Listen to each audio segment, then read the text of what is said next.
So where does sexuality come in? Now, because obviously our interaction with the divine is not what we would call conventionally erotic. However, in the Jewish system, the creation is inherently erotic. So if you look at the Kabbalistic molecule, Donna, I'm going to ask you to get the charts of the Sfirot. For those people who are less familiar with them, they may want to look at them while I'm speaking. I think they're right on the table. So the basic chart has, and if you look at the banner, has the white light of God, and sometimes I portray it with a little tiny bit of gold in it to encompass the crown, the Keter, the crown chakra, that the white light of God, for reasons we don't understand, came down in some kind of like laser beam of light and began this process of unfolding into what we call the Sfirot. They have some connection, some relation to the chakras, but not 100%. And these are supposed to be like vessels that were designed to encompass the attributes of God. The first two attributes of God, after Keter, the crown chakra, are called Chachma, or wisdom, and Bina, or understanding. And these are the supernal mother and the supernal father on the right, the supernal mother on the left. And they would be like the sky father, Avinu Shabashamayim, our father in heaven, Avundi B'Shemaya in Aramaic. We think of our father, our grandfather, at the heavenly level. It's up there in Chachma. Chachma is supposed to contain the entire template of the universe, the whole design. And again, this is it's an interesting system because it's saying this is the divine, but it's obviously a human projection onto the divine. So it's kind of like, here's this essentially masculine energy that has a kind of desire for structure, and then there's a feminine structure that's like the womb of the world and is able to manifest form. So what is the Kabbalistic teaching? It's that the upper father and the upper mother, or the grandfather, grandmother, are locked in a permanent sexual embrace.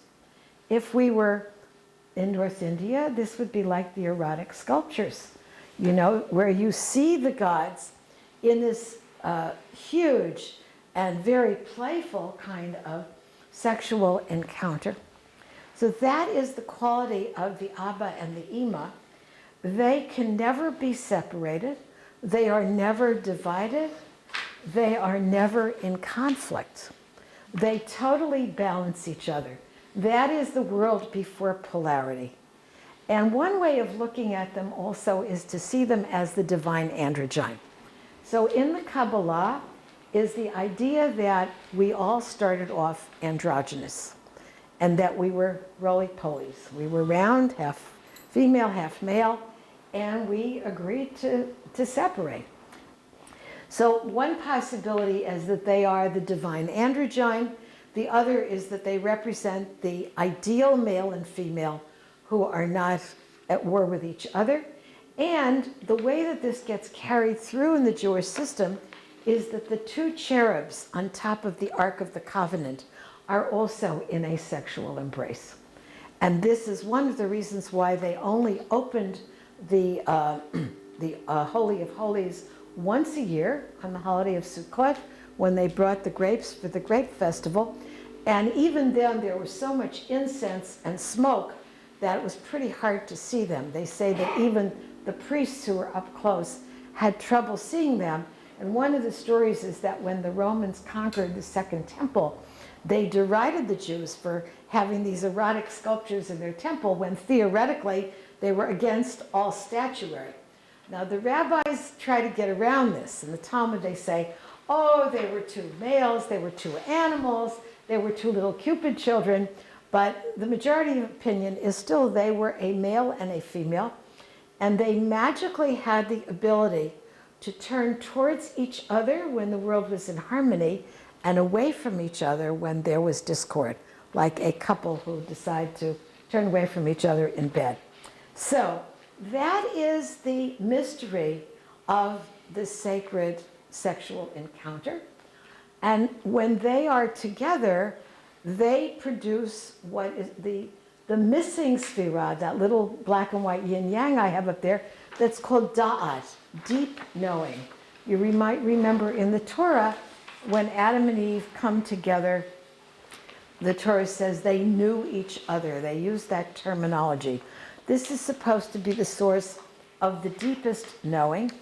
And the other piece of this mystery up there, and possibly the divine androgyne, is that this is supposed to be the reason why we go through life hoping for our better half to show up, so to speak. That we were supposedly sawed apart at the spine or separated at the spine, and that there's some longing for this soul partner that we were with in these other worlds. So that's kind of where the idea is, that every being on earth has a partner. And I think that partner could be same sex, opposite sex.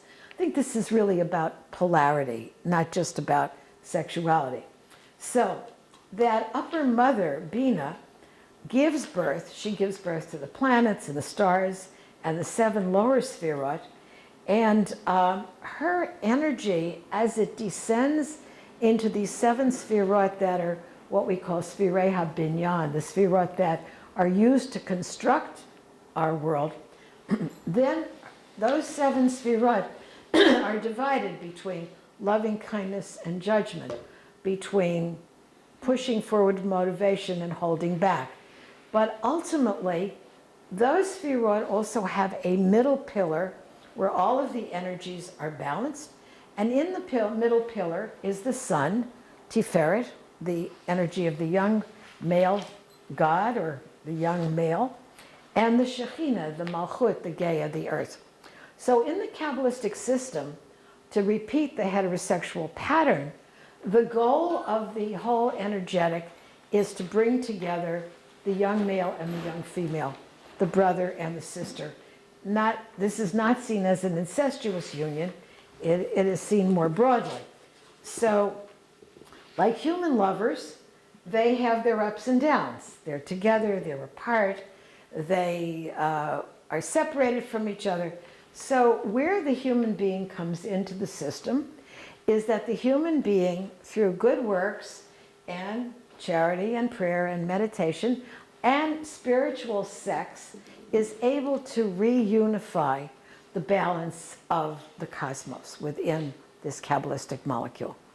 So the idea is there's a sacred marriage that needs to take place, and the human being is the instrument of reuniting the world. So it's very old, but it's kind of new agey, because it is saying that what you do with your life is really capable of healing the basic structure of the cosmos.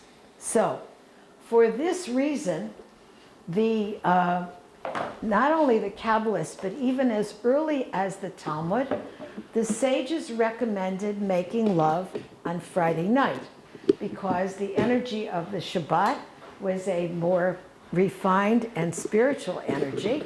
And so they felt that when you made love on Friday night, you had the greater capacity for affecting the world.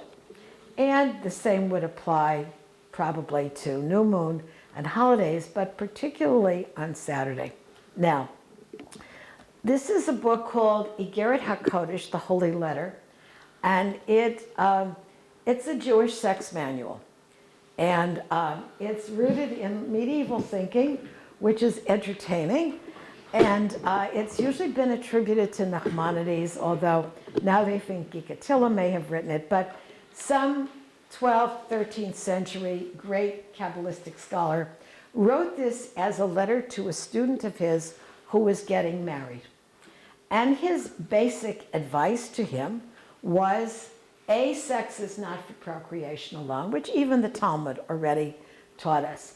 And B, that part of his work, particularly since the guy he was talking to was a scholar, was to be in love with his partner and to approach her with tenderness and to speak softly to her and to essentially seduce her in such a way that their lovemaking would be a more total expression of love and spirituality. So he was considered unusual for the following reason. At that time, the medieval Jewish communities, let's say 11th, 12th, 13th century, had to some extent been influenced not just by Christianity, which at that point was very kind of down on the body, but also by Maimonides, by Rambam, who was an 11th century sage, also a physician. And he was very much of the mind that the body was really not very important. It's the housing, but it's really the soul that counts, etc. And so when the anonymous author of the Igeret came along, what he is saying essentially is, he says, if there was something unsanctified, the master of the universe would not command it and put it in the holiest and purest place, which is of a very deep foundation. He goes on to say that God would not have created the body and the longing for sex if it was inherently vulgar, dirty, obscene, etc. And so this book really reestablished the dialogue in a way around sexuality in Judaism.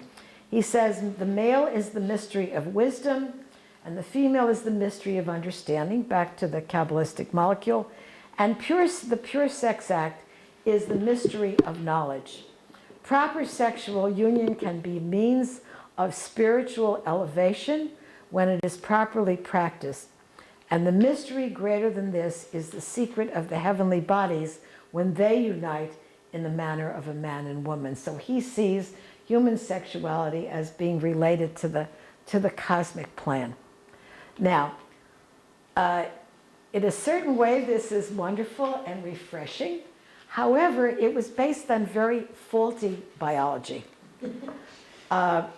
They believed at that time that the entire genetic makeup of the embryo was in the semen. They had all these theories about how you digest your food and it goes into the semen. And so it was like this little homunculus theory. And so they believed that, and this is very interesting, they believed that you could affect the nature of the child by the kind of thoughts you were having while you were making love, which a lot of people would still support. But they went beyond that. They believed that if the woman had her orgasm first, she would have a male child. And so this idea was actually in the Talmud as well. According to Jewish law, women are entitled to three basic things when they get married, going back to very early in Jewish law. They were always entitled to good food, good clothing, including jewelry, and sexual satisfaction. If there was separation or divorce, the woman was able to leave with her dowry, her jewelry, and her clothing. And this is, I have a colleague who says this is one of the reasons people sewed jewels into their clothes and stuff like that. Not just running away during bad times, but that what was on your body was what you left with if you were put out. But the women often went to the rabbis because it was a man who had the privilege of filing for divorce. But a woman could go to the rabbinical court and she could make a case for a divorce if she was not getting sexual satisfaction or if her husband engaged in a profession that had become repugnant. But there was specific thoughts on this. So the two main schools of Hebrew thought, Hillel and Shammai, were the ones that one usually went to. So if one takes a vow not to sleep with his wife, but Shammai says you can do that for 2 weeks, but Hillel, which is always more liberal, says 1 week. Then they say students may go away from their homes for the study of Torah. They often went, like Rabbi Akiva went, they go to a famous teacher. They may go without permission for 30 days, and laborers for 1 week. The required frequency of intercourse, which is mentioned, is for people who don't have like regular jobs.